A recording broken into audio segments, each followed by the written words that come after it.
एक तरफ दालों के आसमान छूते भाव की वजह से आम आदमी दाल खा नहीं पा रहा है, वहीं इंदौर मंडी में व्यापारी और मंडी समिति के बीच एक अजीब सी जंग छिड़ी है। समिति जहां नए नियमों को लागू करना चाहती है, तो वहीं व्यापारी इसका विरोध कर रहे हैं। आग लगाती दालों के दामों और मंडी में छिड़े घमासान पर देखिए हमारी खास रिपोर्ट। जरा दालों की इन तस्वीरों को देखिए। ये दाल आज किचन से जरूर गायब है, लेकिन मंडी और कोल्ड स्टोरेज में दाल जरूर देखने को मिल रही। दाल और प्याज के दामों में लगी आग की वजह से गृहिणियों का बजट बिगड़ गया है और खाने की थाली का स्वाद भी कुछ फीका हो गया है। वहीं दूसरी ओर इंदौर में व्यापारी और मंडी समिति नियमों की लड़ाई लड़ रहे हैं, जिससे मामला और भी पेचीदा हो गया है।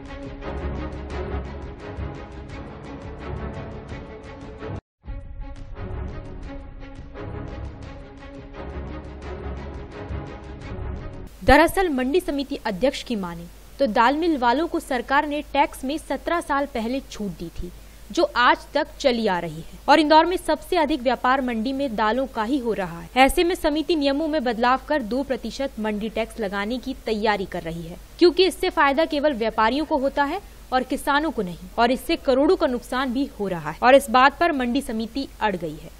ये मध्य प्रदेश सरकार ने दाल मिल वालों को 17 वर्ष से छूट दे रखी, जबकि दाल उस समय किसान इतना जागृत नहीं था, कमजोर था। मध्य प्रदेश में कम माल पैदा होता था, उस समय दाल मिल भी नए थे और मध्य प्रदेश में सबसे ज्यादा कारोबार है इंदौर मंडी के अंदर दाल मिलों का। बहुत बड़ा व्यापार होता है यहाँ पर अब ऐसी स्थिति है नहीं। राज्य से बाहर ये किसान की उपज लाते हैं तो मध्य प्रदेश के किसान परेशान हैं। यहाँ पर मध्य प्रदेश के किसानों को उसकी दाल का, चने की दाल का, उड़द का, सारी फसलें मध्य प्रदेश में पैदा होती है। मंडी अध्यक्ष का ये भी कहना है कि बाहर से माल लाया जाता है और मध्य प्रदेश का किसान दुखी है। इसे लेकर वे मुख्यमंत्री के साथ कई अन्य अधिकारियों को भी पत्र लिखने की बात कह रहे हैं।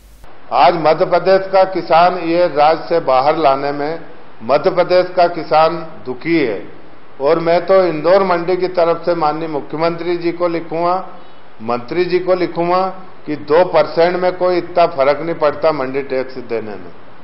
वहीं अब बात की जाए प्याज के दामों की, तो इसने भी देश भर में कहर मचा रखा है। कांग्रेस इसे लेकर तरह तरह के प्रदर्शन कर रही है, तो वहीं दूसरी ओर आम आदमी इसे खरीदने के लिए जद्दोजहद करने के साथ ही अपनी जेब भी ढीली कर रहा है। वहीं मंडी अध्यक्ष का कहना है कि मध्य प्रदेश में प्याज महाराष्ट्र से आता है और बारिश ज्यादा होने के कारण प्याज खराब हो गया है। इस कारण किसानों को प्याज का समर्थन मूल्य दिया जाना चाहिए। इस समिति में प्रस्ताव कर रहा हूँ, माननीय मुख्यमंत्री जी को पत्र लिखूंगा, माननीय कृषि मंत्री जी को पत्र लिखूंगा, माननीय प्रबंध संचालक महोदय को पत्र लिखूंगा। इसमें सारा किसानों का मामला क्या, किसान इंटरेस्टेड नहीं है, राज्य से बाहर से मंगाते हैं।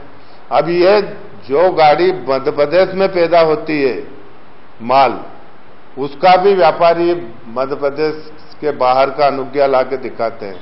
वहीं आम किसानों का कहना है कि कच्चे माल की आवक नहीं है और बड़े व्यापारी कच्चा माल स्टॉक कर लेते हैं, जो दाम के बढ़ने के बाद मार्केट में लाया जाता है, जिससे दामों में बढ़ोतरी हुई है। कच्चे माल की आवक नहीं, मिल्कियत नहीं है। गवर्नमेंट जो बाहर से एक्सपोर्ट खरीदना चाह रही थी, उस पर 10% अभी सब्सिडी दे रही थी दाल मिल वालों को। दाल मिल वाले इसमें कुछ नहीं कर सकते हैं जब तक कच्चे माल की मिल्कियत नहीं होगी, जब तक दालों के भाव बढ़ते रहेंगे। कारण यही है कि कच्चे माल की आवक नहीं है। महाराष्ट्र में तुअर 9,000 वहीं बिक रही है कच्चा माल, इसके कारण माल की आवक नहीं है कच्चे माल की, इसलिए हमें भाव बढ़ाकर बिक रहे हैं बाजार में माल। कुल मिलाकर बड़े दामों की वजह से जहां किसान परेशान है, तो वहीं दूसरी ओर आम से लेकर खास आदमी भी परेशान हो रहा है, जो सरकार के लिए भी सिरदर्द बन गया है। ब्यूरो रिपोर्ट, जी लाइव न्यूज।